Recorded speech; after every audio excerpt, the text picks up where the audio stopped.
This video is a continuation of Shinbo in the 90s Part 1, so watch that video first if you haven't seen it yet. Shinbo's next project would see him returning to work with Studio Madhouse for a 50-minute OVA called Twilight of the Dark Master in 1997. This one is a quintessentially 90s dark urban fantasy, rife with gory violence, nudity, demons, and badasses with psychic powers. It feels like a Yoshiaki Kawajiri OVA by way of X-1999, if that makes sense to anyone. Sparse on plot, dialogue, and anything happening, this OVA is mostly just a collection of really nice-looking vaporwave aesthetic backgrounds and cool imagery. Weirdly enough, however, not much of it is all that Shinbo-like. There's plenty of bold color and framing choices, as well as some inventive aspect ratio changes, and even another scene of a character's face appearing on many surfaces at once, but for the most part, this OVA is far more tame than Shinbo's standard fare, perhaps because it was able to achieve aesthetic beauty anyways without having to do much all that weird. Still, I can't really recommend this as much of a vehicle for Shinbo appreciation, and on its own merits, I could only recommend it to the most hardcore fans of violent 90s anime schlock.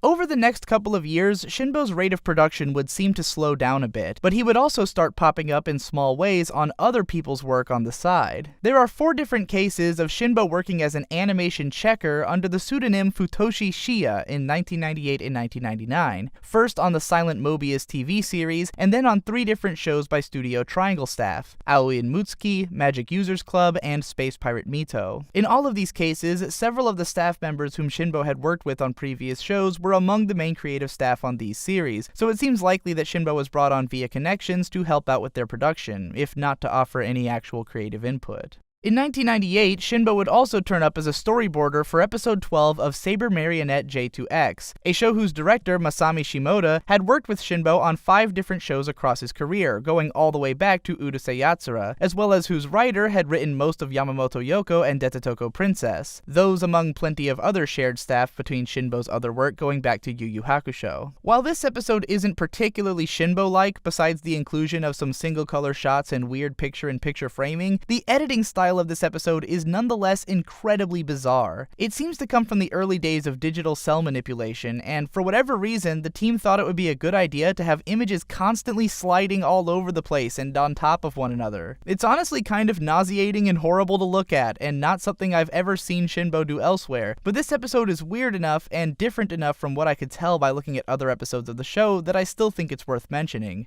Don't watch it though. 1999 would see the debut of Shinbo's biggest project yet, and the last one that he would do with JC staff, a full-blown 26-episode TV version of Starship Girl Yamamoto Yoko. While retaining the basic character and plot aspects of the OVA series, this TV version takes a lot more time to flesh out its characters and to tell a more straightforward long-form story, with a lot less emphasis on adventure and a greater emphasis on interpersonal melodrama and starship battles. Like the OVA, it uses Shinbo's stylistic trappings more as window dressing than as a constant focus, though the sheer length of the series allows for most of its techniques to make an appearance by the end, and even for a large handful of new ones to emerge. The most prominent Shinboisms throughout this series are the harsh lighting and bold monochromatic frames that he's best known for, which are persistent to the point that at times they can actually feel oppressive. Given the relatively lighthearted nature of the series, it can feel strange at times that the visuals are so dark for such long stretches of time, and I can't help but think, even as a fan of Shinbo's style, that he overreached a bit in this case. His bizarre choices of aspect ratio and windowed framing also come up a lot of times throughout the series. Besides those things, we can find at least one example of each of the following: harsh hallway lighting, cool lightning effects, a face appearing in multiple reflective surfaces, inventive transitions all over the place, a bath scene, a character looking into a fisheye lens, that thing where we go into a character's eyeball into what they're looking at, and crucifixions. Aside from those, the series also introduces a bunch of new techniques which will come up in Shinbo's future work, most especially in his long-form comedies which he would make with Studio Shaft in the mid-2000s. Firstly is the near-constant gag of drawing attention to the size of one character's forehead in all kinds of unique ways. This gag was used in the original OVAs, but not nearly to the extent that it is in the show, which pushes it to the extreme. This would be done again with a big foreheaded character in Penny Pony Dash in 2005. This show also introduced the use of eye catches during which the character depicted says the name of the show in different ways every time, as well as the first instance wherein eye catches are used after nearly every scene throughout a certain episode, which will both become trademarks of Shinbo's later on.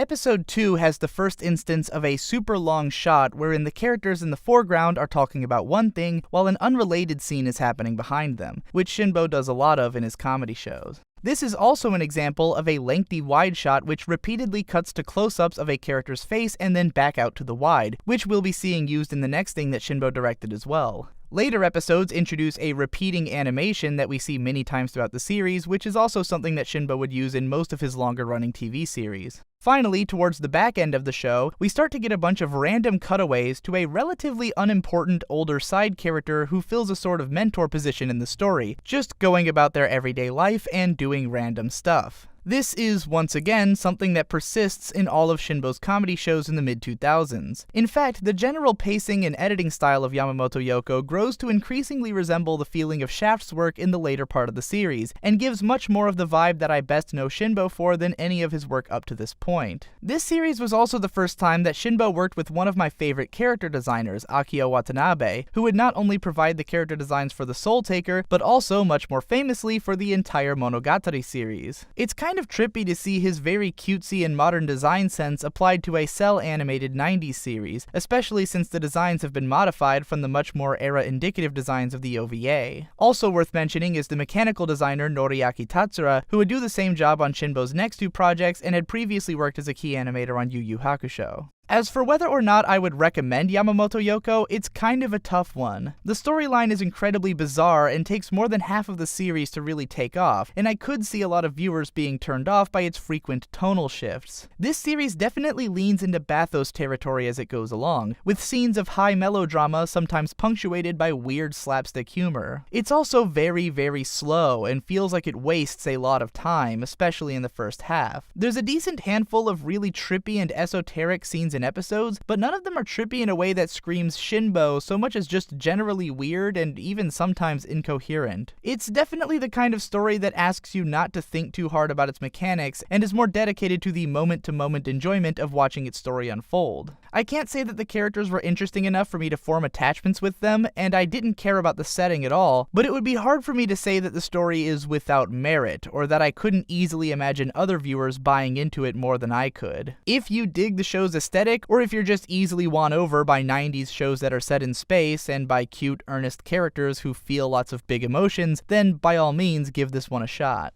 Shinbo's next OVA, Tenemonia Voyagers, is a lot easier to recommend. Produced by Studio Pierrot, whom you'll remember as the Yu Yu Hakusho guys that started this whole journey, and released over the course of 1999, this comedy space adventure series is lavishly designed and produced, with its first episode being among the nicest looking things that Shinbo's ever been involved with. I really got a Cowboy Bebop vibe from the visuals of this series, with its highly detailed and lived-in cities on other alien planets, and the utterly gorgeous character designs from Masashi Ishihama, who would later design for the much more famous Read or Die OVA. Tenemonia's rather strange opening video, set to a tune that sounds like a marching band, bears a lot of resemblance to the style of the early Penny Pony Dash openings, and this brand of bizarre imagery in a comedy OP is something which Studio Shaft would later be known for. Early on, we also get an example of these walls of one repeated image, which also showed up a few times in Yamamoto Yoko, but I hadn't picked up on the trend until now. Monochromatic frames and strange aspect ratios are here as you would expect, and the first episode also features a scene wherein a car's headlights are used to cast harsh lighting over a scene, which we'll be seeing again in the Soul Taker. Framing through foreground objects, background animation, and flame effects all show up throughout, as well as the return of the going through the eye thing, stained glass, candles, cutting back and forth between a long wide shot and close-ups of the characters' faces, and even the use of cutaways to a support character doing a bunch of random stuff, particularly in the last episode. The only technique which is more or less introduced by this series is depicting a group of faceless individuals, which will be more prominent in future series. Tenemonia Voyagers doesn't lean all too heavily on Shinboisms until its final episode, which uses them very effectively to create the wackiest and funniest episode of the show. Whether Shinbo-y or not, the series is consistently visually engaging thanks to its strong animation and designs, which allow for it to flow from normal-looking scenes into Shinbo-looking scenes without the transition feeling jarring, cause everything just always looks cool as hell. Unfortunately, the biggest problem with this OVA is that it's woefully truncated. By the end, the characters have only barely gotten off their feet on on the start of a big adventure, and the series just kinda ends unceremoniously without any semblance of an ending. This really feels like the first 4 episodes of a very fun 26-episode series that just never was. It's more than a little bit of a shame, and the overall feeling of this OVA is bittersweet, as it starts so strongly but doesn't really go anywhere by the end. So at this point, we've covered every single thing that Shinbo worked on up through the end of the 90s, but there's still one more show that I feel the need to talk about in order to put the capstone on this era of Shinbo's career. I am of course referring to the one that I've been making reference to throughout this entire 2-part video, The Soul Taker. The Soul Taker represents a kind of integral turning point in Shinbo's career. Released in 2001 by Tatsunoko Productions, it would be the last series that Shinbo did with many of the returning staff members from his other 90s shows, as well as the last thing that he did with any of the studios that I've talked about so far. Immediately following this series, Shinbo would seemingly blink off the map for 3 years before returning with an OVA and another TV series in 2004, and then finally joining Studio Shaft. But we'll have to get into what he was really doing for those 3 years if and when I get around to making Akiyuki Shinbo in the 2000s. As for why these things happened, I have no idea, but more importantly, The Soul Taker makes the perfect capstone for this part of Shinbo's career because it's just the most thoroughly Shinbo thing ever made.